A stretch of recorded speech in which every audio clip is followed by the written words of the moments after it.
And then you can say to them, you know what, it would be great if we could just talk with each other. I need to press continue here. We can just talk with each other in a civil, cooperative way, and we can find agreement, or at least maybe negotiate some middle ground. Maybe simply by listening to each other, we can better understand each other's points of view. Maybe we need to sleep on it and come back to the table tomorrow. I mean, that's a classic tactic of negotiators. But again, we need to induce other people's cooperation. It's really a very key step. Next slide, please. One of my favorite things to do when I'm working with somebody who's difficult or encountering somebody who's difficult is to ask open-ended Socratic questions, such as, why are you yelling? How can we work together on this? You know, Socrates was famous for asking questions. He was so good at it, they put him to death. So hopefully nobody's going to put any of us to death. But open-ended questions often force people to see the illogic of their perspective. Along with this, most of you have probably heard the term metacommunication. It's simply talking about how we communicate. To say to somebody, again, you know, we're not really listening to each other. We're not hearing each other's point of view. We're not really getting anywhere. And I love questions such as, you know, specifically saying to somebody like, why is it that you keep raising your voice? Why are you talking over me? What is it about how you see me that leads you to think that your behavior is okay? That may sound like a lot to ask somebody, but it's really almost magical because it forces them to take account of what they're doing. And I know we have a limited time today, so I want to keep my stories to a minimum, but I grew up with a father who could be very loving, but he like yelled and screamed a lot. And I was scared of him when I was a kid, when he would get mad. But I got into my adulthood and I would just look at him and I would say, like, why are you yelling? And he would say, because I'm mad. And I would say, well, like, why don't you just say it? Like, what are you trying to get? Are you trying to intimidate me? Are you trying to scare me? And it really forced him to look at himself. So there's lots of open-ended questions we can ask people. We don't want to ask these questions like we're trying to stick it to somebody. We can say, like, what's the matter with you? You know, they're probably getting defensive. But if we look at somebody and we say, like, why are you screaming at me? Why are you interrupting me? You know, many times I've worked with women who've been in situations where they feel like their voices aren't heard, and sometimes men for sure. Sometimes rather than try to out-argue somebody, you know, they can gain power by saying, look, well, why are you trying to dominate this discussion? Like, what's going on? And certainly I've helped plenty of men with this too over the years, but you know, there's a lot of power issues when it comes to communication too, in terms of when we really need to take a step back and question other people's attitudes and behavior. Next slide, please. So I, like a lot of people, I can be derailed. People can really catch me off guard sometimes, and difficult people are really good at getting us sort of off of our game. So I'll just practice. I'll role play with Anita. I'll practice in my head. I'll go through all the different responses so that nobody can sort of get me off target. You want to kind of keep your eyes on the prize when you're dealing with difficult people. Next slide, please. One of the best things about really being able to get on the same page with difficult people is to find underlying principles: fairness, integrity, respect, to create a basis for constructive dialogue in problem solving. If you feel somebody's being unfair to you, you have to address the unfairness before you get anywhere. Sometimes simply say, can we be civil? Can we be constructive here? Goes a long way. Next slide, please. So it's often really difficult for difficult people to get away from the counterpoint, but it sometimes helps to respond to their unmet needs, to say, you know, I feel like we're close to agreement, but something's holding you back. Like, what is it? You know, what can I do or say that's going to help you feel safer? Or allow them to say face. You know, if somebody's really starting to let go of a dogmatic position that we know is not effective, maybe saying to them, you know, I understand why you feel this way. It's hard to let go of deeply held beliefs, but you know, look what you'll benefit. We'll reach agreement, and maybe we can both be more enlightened, or whatever benefits there are out there. Next slide, please. It's really important to develop viable boundaries with people. Again, whether it's no yelling, no name calling, no interrupting, so that they don't take advantage of you, so that they listen to you. Next slide, please. I think most of us have learned that sometimes we're just not getting anywhere in a conversation. And it's okay to say, look, can we agree to disagree? Can we pick this up an hour later? My brother and I just got into a huge argument. We're very close, but it was a political discussion about some issues, which I won't get into, but we weren't getting anywhere. And we just said, look, let's both chill out. And we've had a couple of conversations since then, and we haven't even addressed it. We weren't getting anywhere, and we care too much about each other to let disagreements hurt our relationship. So it's important to know when and how to end difficult conversations. And final slide, I think it's the final slide. These strategies don't always work, obviously. So it's very, very important to have a walk away point, to say to somebody, you know, you can't go over this line. What I said to my dad was, you know, I can't stop you from yelling at me, but if you keep yelling, like, I'm leaving. And I would actually get in my car and I wouldn't drive all the way back to New Jersey. He lived in upstate New York, but I'd drive around town and I'd come back, and he was often much more agreeable. Put a line in the sand. And I know we're here to talk mostly about professional issues, but as a therapist, I had a woman years ago whose husband wasn't treating her very well, and she kept pleading with him to be nice to her, and he was relentless. And finally, I said, look, is there some other place you can go? And she said, yeah, I can go to my son's house.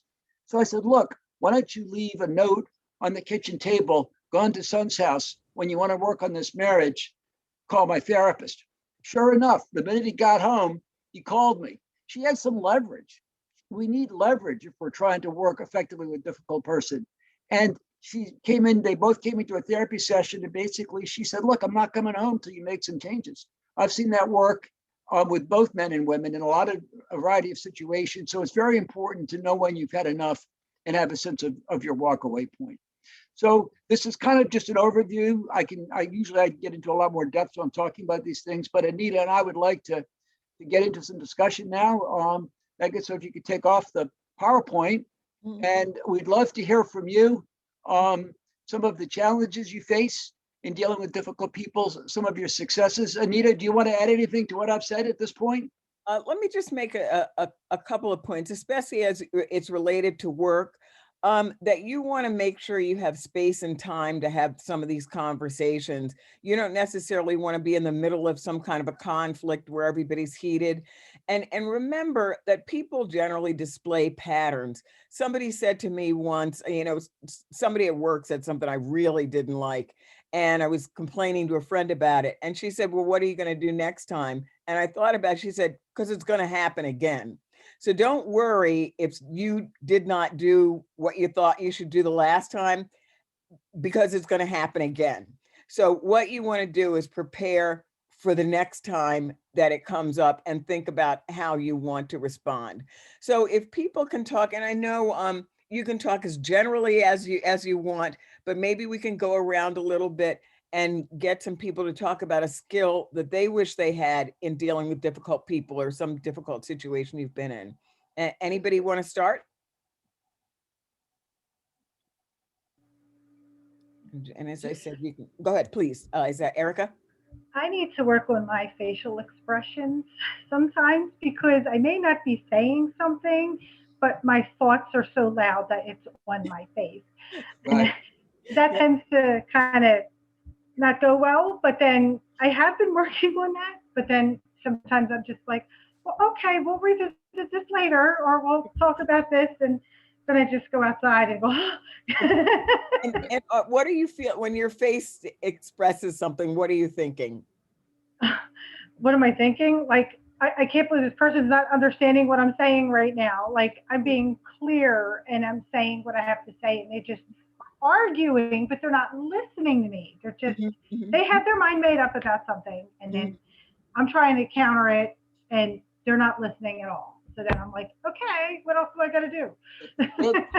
well, and you could ask them a question. You could say, why is it so hard for you to listen to me? Or let's each take 5 minutes and really hear each other out. I'm really glad you mentioned the nonverbals. Erica, I was going to put that in the PowerPoint because you can also notice their nonverbals. If they cross their arms, all of a sudden you could say you seem defensive. If they lighten up a little bit and smile, you could say, hey, you just smiled. Does that mean we're getting someplace? The more you could tune into them without being overbearing about it or making them feel uneasy, it can lead to some really productive discussions. So, Oh, go ahead. yes, Please, Mark? Mark. Well, I mean, what I'm thinking about as you're talking, just sort of like the context of how like this might come up for a lot of us, you know, management jumps to mind. I'm sure we've all dealt with like, and I think sometimes management, people who we deal with across the table, either managers or supervisors or like directors of nursing or lead negotiators, purposely adopt a combative, very kind of aggressive Right. posture. And, you know, people have different strategies about dealing with management who are difficult people, but like that's clearly one. But then, you know, then another context on the new organizing front, maybe not as much with existing unions, is like people who are anti-union Right. can be very aggressive and very kind of Right. opposing. And then, but like sometimes, you know, you know, within a bargaining committee or within a leadership group within the union, we might have differences kind of with each other about the direction that we're going. So, you know, those to me are sort of like just some key, you know, bringing it back to kind of the things that we might see that other folks on this call might want to weigh in on of sort of difficult situations, and wondering what your sort of thoughts are. Yeah, and Would you approach those all the same way, or would you approach those all differently? And especially when you're doing the sort of union thing, because I belong to a strong union at Westchester, and some of it is performance. I mean, you're supposed the whole strategy of coming in really high and negotiating. So Right. some of that, you know, and if that's the way the performance goes, then you know you sort of have to go through those. Hopefully, and we're not seeing great examples of this, you know, of working together at the national level. Like we see a lot of people getting entrenched in their position. And so I would say that you want to make sure there's some back channels on that, because oftentimes people are going through, again, that performance, but there are some back channels that you can use. And some of the things that you want to do within your group, as we once worked with a company that worked with people who are mentally ill, and there was a lot of stress. And the thing that they needed to do first was get on the same page as the staff, because they were going out dealing with people who were, by definition, were difficult. And so you have to first work with your group and get yourselves together. And at least to the extent that when you go out there, you're going to show a unified face. Because if you don't, then they're going to take advantage of that on the other side. So just to, you know, kind of recap, I would say the first thing is to determine if this is how the game is played, figure out how it's going to be played, use back channels, and figure out how your team, at least for the purposes of the negotiation, can get on the same page. Yep. And I would add to that, to set the climate, to say at the beginning, look, can we really engage again in collaborative problem solving? If it appears like they're just trying to intimidate you, to say, look, are we trying to get somewhere constructive, or are you just trying to like win here? Years ago, we did training with the facilities department of a large university, and there was a young woman in the group who was actually a union rep, and she was so combative. She was a charming person, but we had her do like a role play in front of the group. And I said to her, why do you have to be so? She said, this is what we do. It's always a battle out there, you know, and it's, you know, I don't think she saw that each, as you know, she was being combative, it just got everybody else to be combative. And then on the other side of it, we have, were you going to jump in? I'm looking for people's names. Were you going to jump in? It says D Ray 1. Ray 1, yes. Were you going to say something? Oh, I'm sorry. I thought you were just. We have people who are so against the union, And yet they benefited immensely by the work that the union has done. And if the union gets, an additional payout, they're the first ones in line to do it, but they don't want to pay union dues, and they're fighting against, we have something called fair share. And, they're fighting against that. So yeah, so some of these stereotypes, but usually if you can get some people who are reasonable, and I like that particular woman, but she's, who Nate was talking about, but she's a tough union negotiator. Tammy, you're nodding. Did you want to enter in on this discussion? Yeah, go ahead, Tammy. I think you're muted. I said it just all sounds very familiar. What are you thinking of that makes sense to you? Well, I mean, yeah, you always have those hard people to work with, and one person being combative or, that agitator kind of makes everybody else that same way, and can make it very volatile. Mm-hmm. And do you, and many of you are in the position of dealing with these negotiations.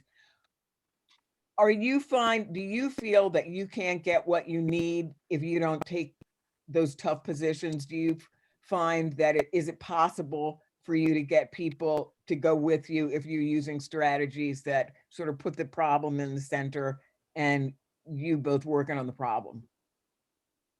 You're asking me specifically. Yeah. I mean, I think you catch more flies with honey than you do, so yeah, I mean, I think if you can reason and talk, it's usually much better than, being that abrasive approach.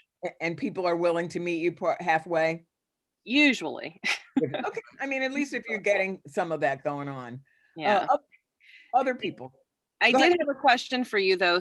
Or a comment, I guess. I mean, I deal with a difficult person all the time. What do you do with the people that you just can never satisfy? So they're not difficult in an abrasive manner. It's just no matter how many hours you speak to them, no matter how much effort you put into helping them, it's never enough. There's like no satisfaction for them ever. You know what, for me, Nate and I have very different personalities. So let me answer and then I'll let him answer. For me, half of what people say is probably, I mean, and that include myself in that, is probably irrelevant. That people say stuff, if somebody's projecting like their desires, and you may be talking to somebody who works 24/7, you may be talking to somebody who deals with their kids like they're never satisfied. That may be a personality that somebody brings. What you have to determine is if you are truly doing your part, if you're truly doing what you should do. And that's an honest conversation that you may want to have with that person. But after a certain point, if you're doing what you need to do, you cannot let somebody else play with your head in terms of that. And for me, I work hard. I really like my job. There are about 80% of what people say that that's totally over my head, and I just let it go. And as I said, I've been working in the same place for 40 years. Nate, on the other hand, is far more likely to get drawn into somebody else's emotion. So Nate, do you want to comment on? Well, I'm a therapist, but I will say this, there's something I used to teach when I taught at Temple called perception checking. And I love this strategy because in response to what you're saying, Tammy, you would point out what you see the other person doing. You'd say, by the way, I noticed that it seems like you're never satisfied. It seems like you want more work out of me or whatever. And I'm just wondering why that is. And if you could say it in an even-handed way, all the better. And then you give some possible reasons, like maybe you feel like you're trying to motivate me, or you're just a hard driving person, or you feel like I'm really not doing the job. Many times it can lead to interesting discussion. I used to have a boss that I cared a lot about, and every day of the week he would call me up and give me another couple things to do. And I used to say to him, like, Richard, like Monday, Tuesday, and Wednesday and Thursday, you called me up, like, what should I focus on? Is there a question you could ask that person, Tammy? I mean, because if you just keep running harder, if it's a supervisor, I think to say, look, am I doing an okay job? What's a question you could ask this person? No, see, so there is. And so it's a union nurse that I represent, right? And it doesn't matter what the answer is. you can't win every time. And she's one of 400, you know what I mean? So if I keep trying to explain to her that I have to represent 400, not just one, and I can't make a change to fix one person's problem if it's going to negatively impact 350 people, right? I have to look at the good of the whole sometimes and not just pleasing the one person. So, and she can't wrap her head around that. So I was just going to ask you, if you said to her and you said, does that make sense? What would she say? she goes, well, Tammy, you just don't understand.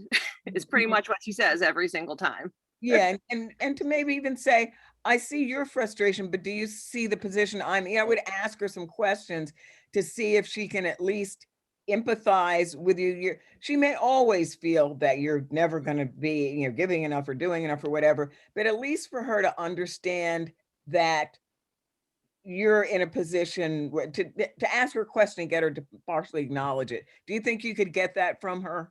I can make an attempt. I talked to her for hours and hours on end, so I'm sure I'll try. And maybe just saying, is this fair? I used to have Temple students begging me to change their grade after grades were in. I'd just say, look, I can't do that for you if I don't do it for everybody. Like, how is that fair? Listen, we'd like to hear some other people. It's kind of a small group. Would it be okay if I just kind of called on people? I don't want to put anybody on the spot, but I'd love to hear from people. So, yes, you're the first person, Mark, I was going to call on. So, well, I was just going to say that, like, when I think of difficult, I think of Temple. And there's a bunch of people on this call from Temple, and I think you guys have a lot of experience dealing with difficult managers. I mean, St. Mary, I know there's some difficult people, Eagleville, Power, but like Temple in particular, like. You talking about Temple Hospital or Temple Hospital? There's some very difficult managers and HR people there, and so I'm wondering what the Temple folk, maybe some of you all, Carlos, Sonia, Pat, others who can weigh in on. It's the Temple way. Yeah, I mean, they like. No, but this is the hospital, Nita, not the temple. Almost like pride themselves on it's sort of like a culture there. I don't know. What do you guys think? It's an extension of the Philadelphia culture, don't you think? Go ahead, Carlos. Yeah, I would definitely agree. We deal with a lot of combative bosses, and a lot of what bosses? Combative. A lot of combative bosses. Okay, yeah, speak. Okay, thanks. Yeah. And a lot of times, we have to have that balance of when to be assertive, but also when they push the envelope. I am definitely one of those people that can be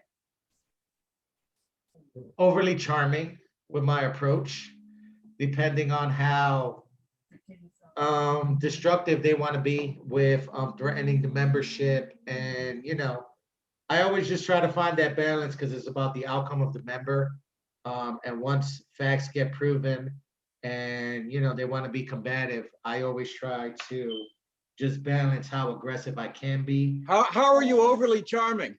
How do you try to win them over by your sweetness or something? Or well, usually it's that aggression, because a lot of times when they try to bully our staff or when they try to be very short with the members or try to intimidate, I'm usually that Philadelphia pit bull that comes out and just lets them know this is, a fair setting. I like to advocate for my people, but having those difficult conversations can be very, very hard because Temple will always try to label you as the aggressor, and they will try to do everything in their power to dismiss your cases. And you just always have to be very assertive with presenting the facts. And Juanita, you smiled. I didn't know if you wanted to add anything to that. Of course. Yeah. Sometimes you gotta tell. Sometimes you just gotta tell the truth. I'm sorry. Did you want to add something? Just at Temple, they just set it up to be like, you walk into any encounter and it's almost that culture that you're going to be in an aggressive situation. Like in no matter, you can go in with good thoughts or a strategy that's going to diffuse it or disarm this as much as possible. And you're just constantly put back into, you're on the offensive because somebody's attacking you. You have to be, and you feel like you have to strong or, be able, you're not going to intimidate me. So it's like sets up a conflict. Like kind of as a cultural thing. And is it possible for you to know where you're going? And you know, I was thinking that people used to get on the bus when I was visiting a friend in South America, and on the bus they'd say "aquí no más," like here and no more. And I think that with people all the time, like you don't have to get angry or drawn in or anything, but it's like aquí no más, you know, like here, this is as far as I can go. And if you can do that without, because it drains you, if you can do that without it draining you, and just be really clear on your center, I think that can be helpful. Do you find yourself getting drawn, either Carlos or Patricia, do you find yourself getting drawn into, you know, stressful situations with people? Oh, Yes, definitely. absolutely. I just get torn between the two missions. The one mission to represent the member, but also to fight for the integrity of the union. Because one of the things I noticed when I first got involved over 10 years ago, you know, the passive approach only took us so far.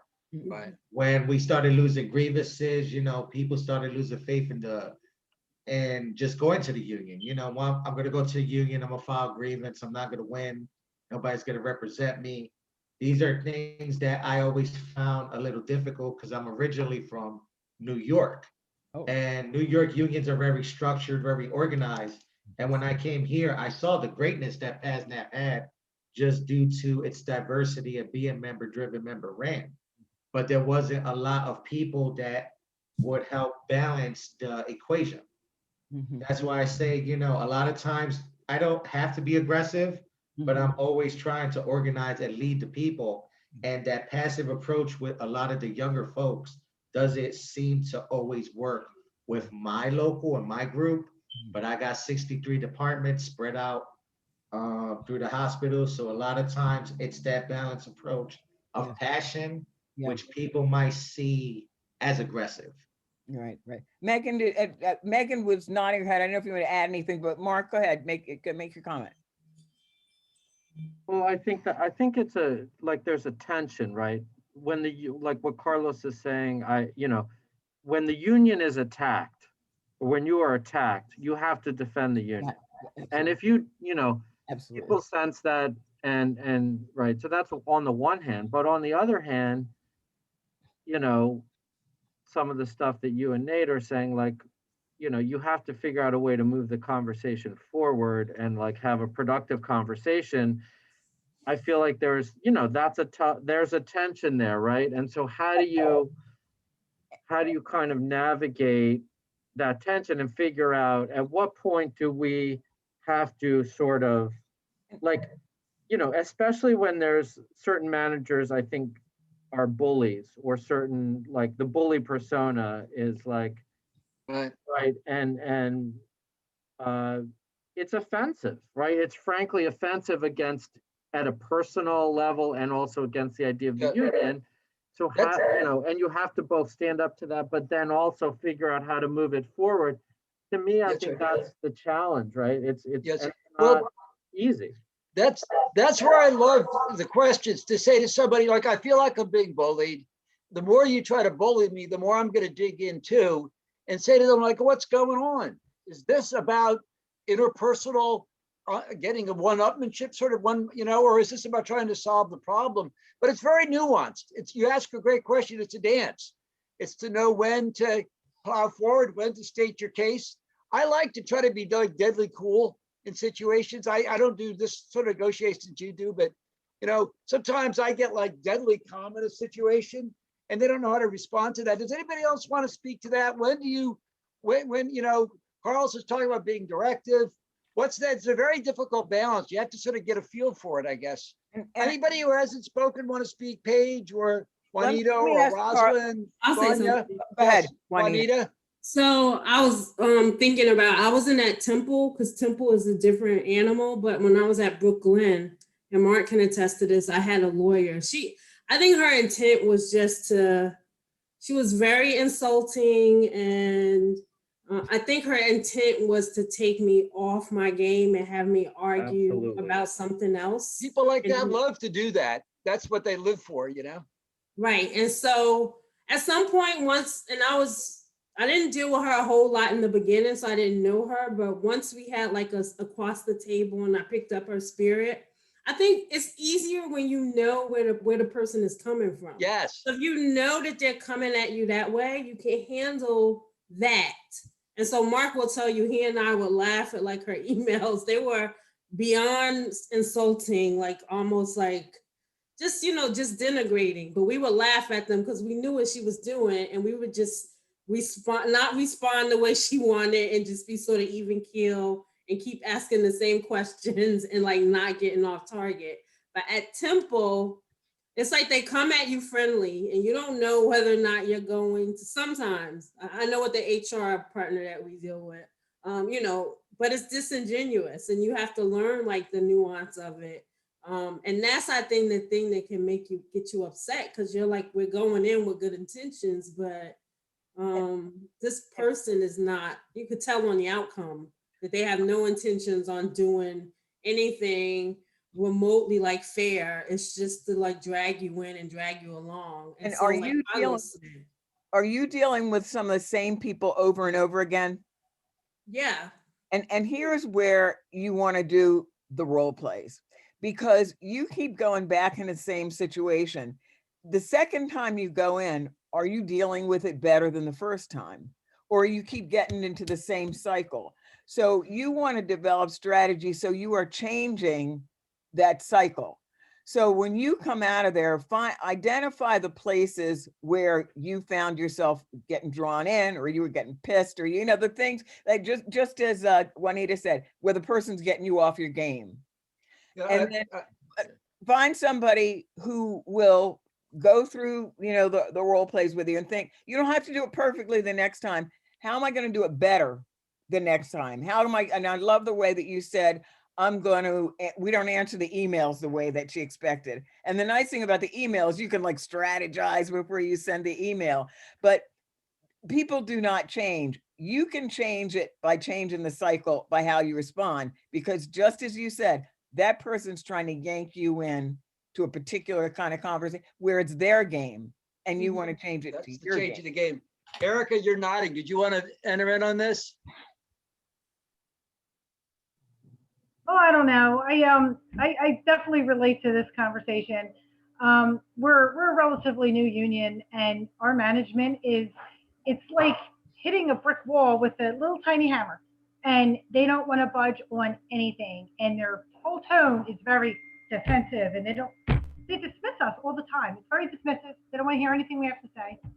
So it's trying to learn some techniques of how to be assertive, but not aggressive, and just try to get them to hear our points, because we make very valid points and we need things done, and they're not budging at all. And You're not getting any movement. no movement. We send emails, we get our union rep to send emails too. We're always trying, and they're puppets, like we said earlier in one of the sessions. They're paid to say no because they're owned by Prospect Medical Holdings, and their whole thing is squeeze a penny out of the company. You know, that's it. They don't want to do anything to help our staffing or anything. We have major issues at our hospital, and they're like, nope, everything's shut down. Little things too. So it's frustrating for us right now, and especially I'm very green. Like I'm still learning all this. So, you know, I was behind the negotiation table now 2 years, and I'm just taking it all in, but I'm watching their expressions and how they are, and the word today is frustrating. At the very least, don't let it ruin your day. Leave it at work. Yes. Take great care of yourself. You know, anybody else, Nick or Alicia or Paige or Nicole, Sonia, Rosalind, Gwen, Karen, Kathy, anybody else want to enter in on this conversation? Or Megan? This is Paige. I just feel like I've noticed a lot of interactions, whether it's with coworkers, management, sometimes even within the union I've experienced, where it feels like somebody's listening to respond to what I'm saying and not really listening to hear what I'm actually trying to say.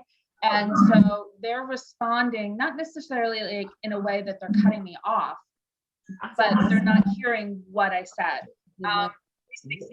Money, but they fucking raises them. That's Um, where, Is that's it- where some ground rules might be helpful to say at the beginning of the conversation, look, can we really focus on hearing each other? And can we both take 10 minutes? And then he'd ask the person, did you hear what I say? That whole reflecting back. If you could lay that out at the beginning, maybe you could save some time. Otherwise, I think you're not getting anywhere, you know? Well, yeah, and so like my quick example was we needed staffing for the weekend after Christmas. And so, you know, me being the lead in the department, I talked to people and I went up to my manager and I was like, look, nobody really wants to work the Saturday after Christmas, surprise, surprise. And before I even finished, she was like, well, then I'll mandate somebody. And I was like, well, wait, like I'm volunteering to work that. I just want to switch these things. And she's like, well, you know, I can mandate. And I was like, lady, shut up and listen. And it was just, you know, this frustrating dialogue of you're jumping to me saying that nobody's going to cover it and not hearing the words coming out of my mouth and letting me finish what I'm saying. So the other thing that I try to do, and I'm not any communication expert, but trying to use I statements. So, Right. you know, like I feel like you're whatever, instead of putting the you're doing this. And sometimes I think that helps people reflect in their own. Right, that's excellent. But anyway. Great.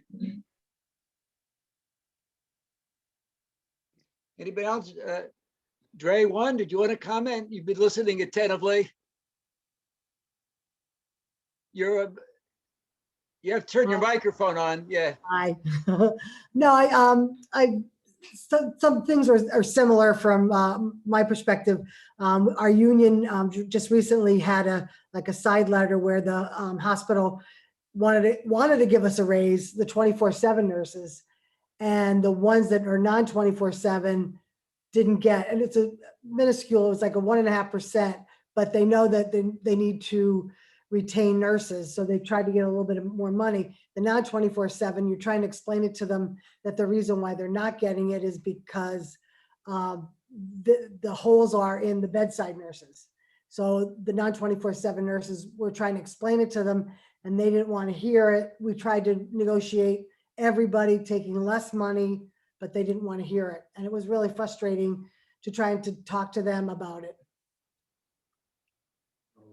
And sometimes, is it possible for everybody to sort of put on, because it sounds like there's a lot of not listening to the other side before, like you said, the person responds. Is it possible to get people to like write their positions or something, so at least you can see what the other person is spelling out? I think that might be an option, something like that, you know. Yeah, because I mean, it seems like in some cases they kind of are cutting you off before they even understand your full position. Exactly. So maybe to lay it out, because I was thinking that as you were talking and also as Paige is talking, so it's like, you know, or to say something like, let's each take 5 minutes and say our full position, so that it's not, you know, you got to slow it down. You got to slow it down some. Okay. Yep. Good. Anybody else who hasn't spoken? Megan, you have any comments as you're listening to what we're saying here? Oh, I was just sort of nodding along with, especially with Carlos and with Pat. You know, I worked with those guys for a little while at Temple, and just everything that they said, you know, really rings true. You know, and you know, like Mark was saying, it's a hard balance to strike. You know, you don't want to go into every interaction confrontational. You know, because that can sometimes, you know, leave you, you know, kind of in a power struggle or in kind of a no-win situation. But sometimes like what we do fundamentally, like as a union, is a power struggle. And so it's hard not to approach the work in that way.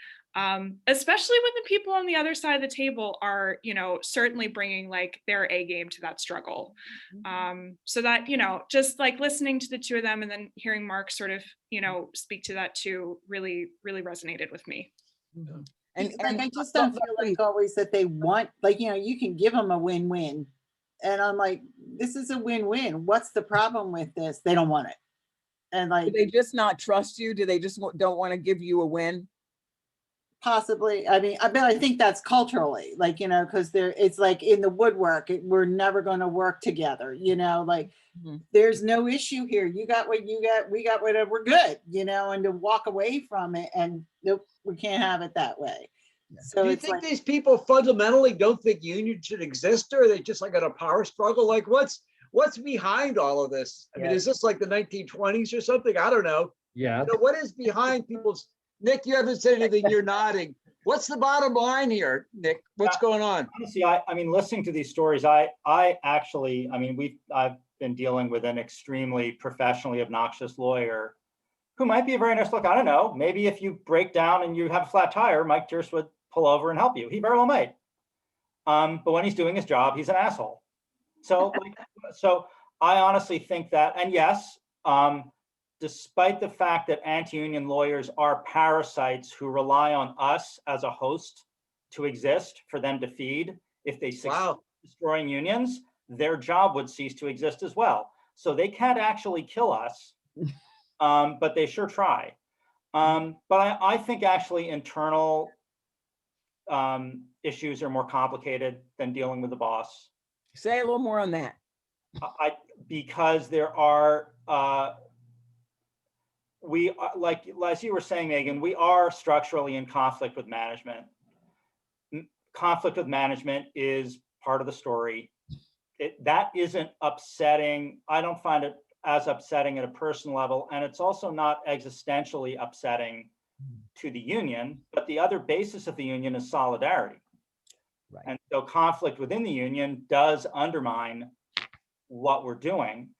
And I was glad, Nate, that you mentioned the sort of walk away point. I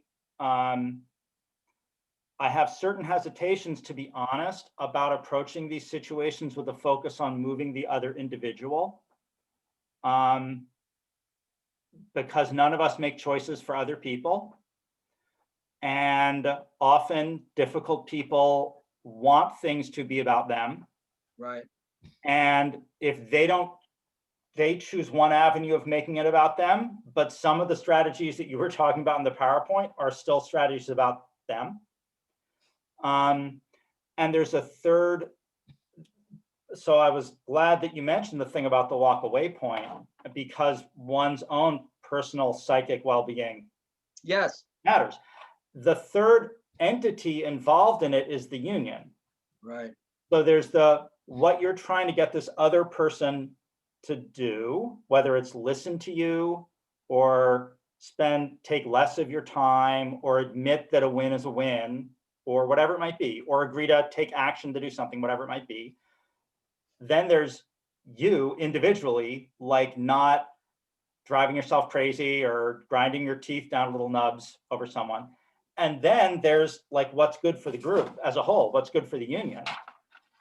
And I think it's this multi-dimensional, simultaneous set of concerns. Right. Nate, do you want to talk about the BATNA? You know, that's the walk away. It's called the best alternative to a negotiated agreement, but you have to have power to be able to do that. I had power with my dad because he desperately wanted to see me. If you don't have any power, I mean, if you're an abused spouse and you got nowhere to go, you know, you need to gain power. You know, when there's player strikes in the NBA or whatever, the management always wins because they have less to lose than the players to some extent. So yeah, it's really important. And Nick, I'm glad you said that about not making it all about the other person, because the bottom line is, if somebody's just trying to bully us, we have to protect ourselves. We have, you know, it has to be about our own self-compassion, our own self-care. Simply to say, I'm not going to let you talk to me like that.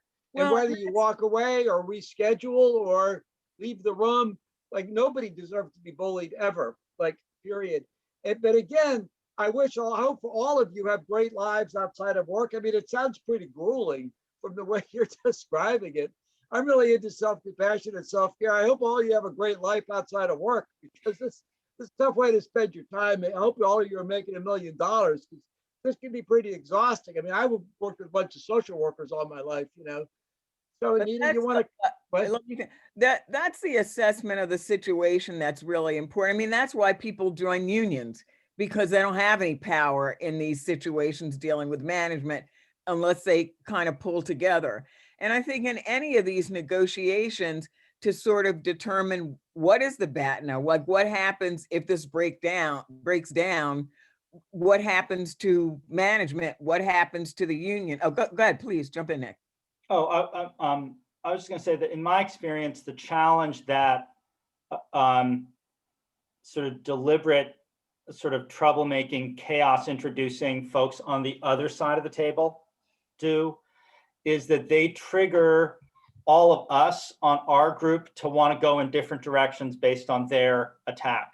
So some of us will say, fuck you, let's go get them. Other people will say, hold on, now's the time, like you were saying, Carlos, now's the time to see if we can sort of like move them by being, and then they throw that little bomb into us. We don't all respond the same way. And then we turn on each other. Then we start arguing about how we get back at them. And then classic we're off program, strategy, right? Well, Anita, Yeah. So even so, to me, that's the, I think that's the sort of big strategy when management is doing that. They come at us and hope that they're always trying to break solidarity. So they just try to get all of us to want to do a different thing in relationship to them. And then if we can't resolve that, we waste all our time in a caucus or in an executive board meeting arguing about how to get back at this asshole, which is obviously like a waste of time, right? He's just earned his keep. Yeah. I know we're getting close to you, but please, Mark, jump in. Well, just to follow that up, with the internal, I think this is like, you know, part of what I think Nick's point is that, and the question for you two is, there is no walk away point with internally, right?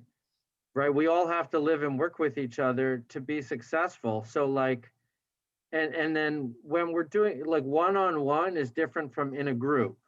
Right. So typically, I think a lot of these situations involve like either a meeting with management where they're particularly being performative and being assholes.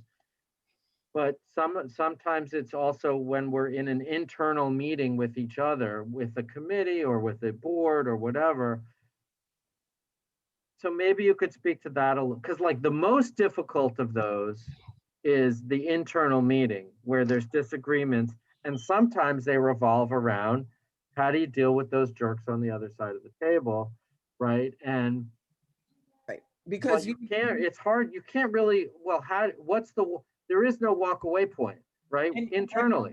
So how do you deal with that if things blow up? Yes. And when you're negotiating, you know that they're playing their part, you know, when you're doing but internally, you're right. You're supposed to be on the same page. And so you may want to invest some time in coming to some agreement on how you all are going to work together and how you all are going to solve problems.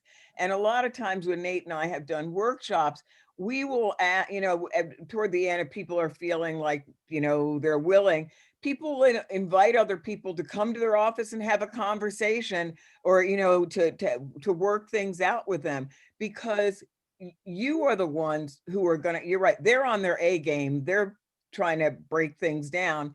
And if you all come with a strategy that is cohesive, you're much better off. And if everybody can come to an agreement on that, you're much better off. So, and it's not going to get done in 5 minutes, but you may want to invest some time. You know, that's what all team building and all of that is about, that you develop effective strategies so that you're not being difficult with one another. And just back to what Nick was saying, I think you can look at both sides of it, because one of the assumptions is everybody's always doing the best they can, the best they know how to do at any time.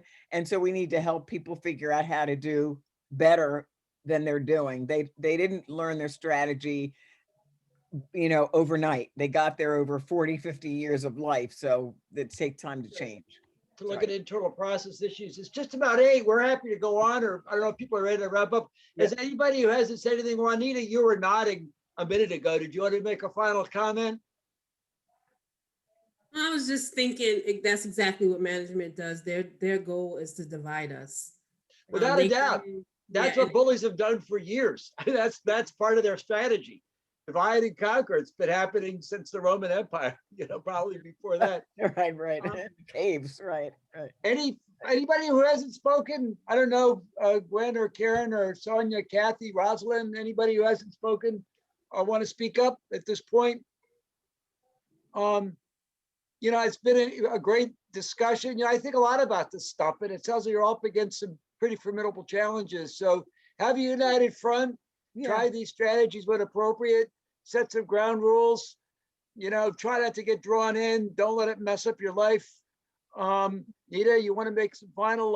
I was just going to ask if people felt that they came away with at least something that they might be able to think about that would be useful to them. Oh, Any yeah. takeaways? Pat, is that just a thumbs up or? Well, no, I was just gonna say that I think Carlos, and I don't know if you want to weigh in, but like I know that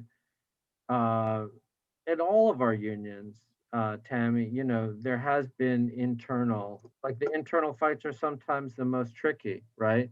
Do you have any examples or insight into things that Tammy, you mentioned like a difficult individual, but like, what about like a unit or like an issue that's really divisive internally? I know that you all have dealt with that a little bit as well. Yeah, well, we have those at Temple all the time. I just try to force difficult conversations so that we can find common ground and just find a common purpose to move forward. Every situation is going to have their version, and somewhere in the middle lies the truth. But instead of just trying to be idiots trying to prove a point, I just try to prove change and progression. And I think a lot of times, like when I was speaking earlier, half of what management does in today's day and age is called union busting 101.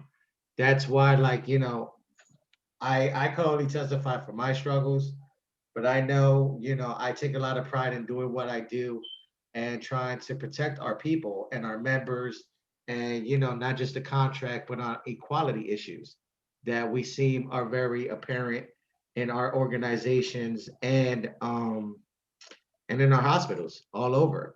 So a lot of times, it's just been trying to balance life, emotions, to Nate's point, having a life outside of this, because I know I work 7 days a week and I do 30, 40 hours extra with the union, but it's not a job for me.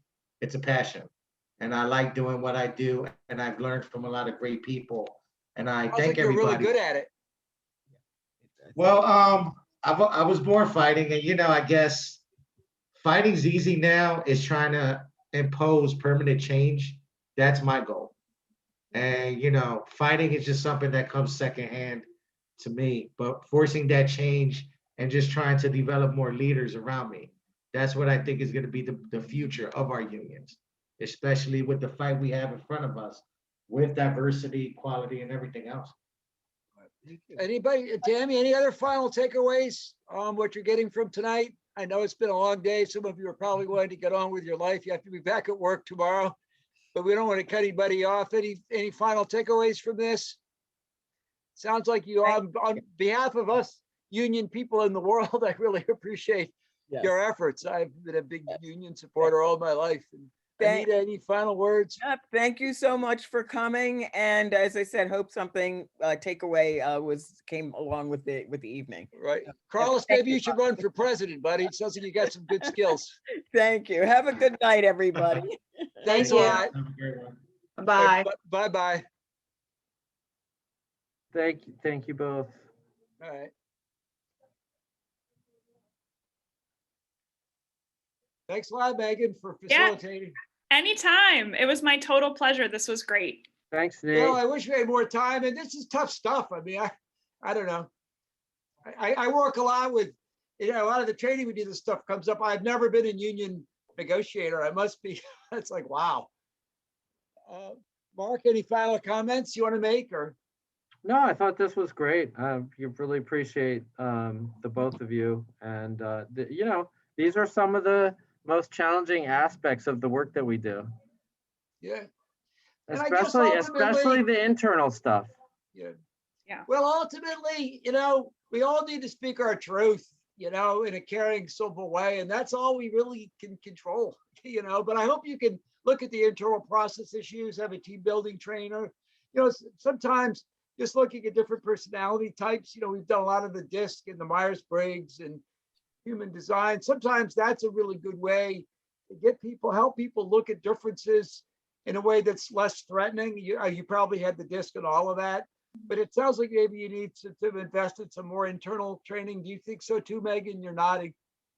Yeah, I think especially like, because I feel like we, like from the perspective of like being a member of staff, like I feel like this is stuff that is like very intuitive to like all of my colleagues. I've like always, like I don't have a lot of like difficult interactions with like my coworkers, but like that this would be something that like our locals would like want to do with each other, like not only like in the boards, but also like with the rank and file membership, because like that's really where this stuff comes up. It's like in the locals. Right. I think so. Just as a like part of what Nick was talking about is we had a difficult, very difficult management at St. Mary where he's talking about, and a difficult committee, a difficult group of leaders internal to the union. And I think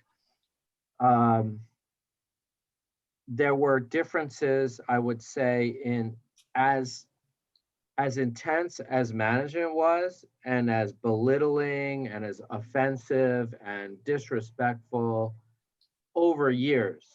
Like there's a lot of anger and bitterness brought up. And I think that generated a lot of very sort of strong feelings internally. And so I think Megan's right. I mean, we never really did a training or it stopped. And so had a discussion of like, what's going on? What are different strategies for dealing with difficult management as, you know, difficult people?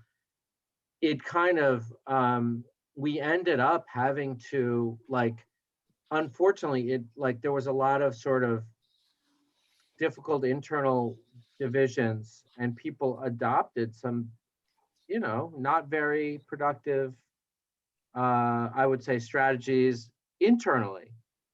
Right. So, you know, maybe I think Megan, you know, you're right. Maybe some kind of My favorite word. What? My favorite word. Or what? Megan, you're right. Megan, you're right. Everybody knows that about you. I you know, find myself saying that all the time. And yeah, but like, yeah, maybe some kind of, we don't really, we have a training for a lot of things, but we don't really have a training on that. Yeah. And if we do, it's like the kind of thing that we might do with like the executive board or like with the staff. But that's, I think, not where this comes up as much. You know what I mean? And like this is not part of how we prepare for negotiations. It's not. This is not part of how we plan a campaign. It's almost like a blind spot, yeah. Really, because for management, it is a persona, it is a strategy of like to like not talk about issues, to intimidate, right, to bully, right? So you're talking about the management of your organization. No, I'm talking about, no, I'm the management of our organization. Oh, I'm sorry. Mark does not do those things. I'm sorry, I didn't know who's there. You're talking about the management at these hospitals. I'm sorry, I'm not saying you do or not. I'm trying to figure out who's the management. But it's like if we know that we are going up against management of our hospitals, like when we're negotiating, like I knew it wasn't you. I just wasn't sure who the management was. Sorry. So like when we okay, we organize a hospital, then our folks that we organize sit down to negotiate across the table with not only their managers of their units, but also like the head of HR and like the management attorney and like the director of nursing, like people who are in, so like, all right, there's the administration of the hospital is management, but then there's also the attorney, right? Management attorney that often comes in. So those are the opposing side, right? But then internally, it's our committee. it's our negotiating committee or our executive board and officers. So you're saying you need a better internal, so what is it specifically you would like to say you need Yeah, help? I I- think so. I think it sounds like what we really need is to be more intentional about how we, like, we know that when we go to the table with, yeah. Oh, okay. I'm getting kicked out. Do you guys want to keep talking about this? I can make Mark the host, but I have to leave because they're kicking us out of the place. I'm happy to talk, Mark, or you want to wrap up? Yeah, we could wrap up. I mean, I think Megan's point is a good one, that like, it's not something we've sort of dealt, I mean, sometimes we're like, okay, just maintain poker face. We're going to have one spokesperson, don't engage. You know, we say stuff like that, but then sometimes we do push back. But Right. we don't have like, we don't really discuss it at like the strategic level, the kind of way that you're talking about. Right. Of, I get you that. know, this is a strategy on their part. How do we deal with it? Exactly. Mhm. I hear you. So we do a lot of training on dealing with sharks, and you have to have a united front. Yeah, Sharks. Well, thank you very much, and more power to you. thanks. And, You got a lot of great people in your organization. All right. well, thanks. This was very helpful. All right. Take care. Yeah, this was wonderful, Nate. Thank you so much. Thanks, Megan. Glad we got everything worked out. Good night. Have a Bye-bye. good night. Bye-bye.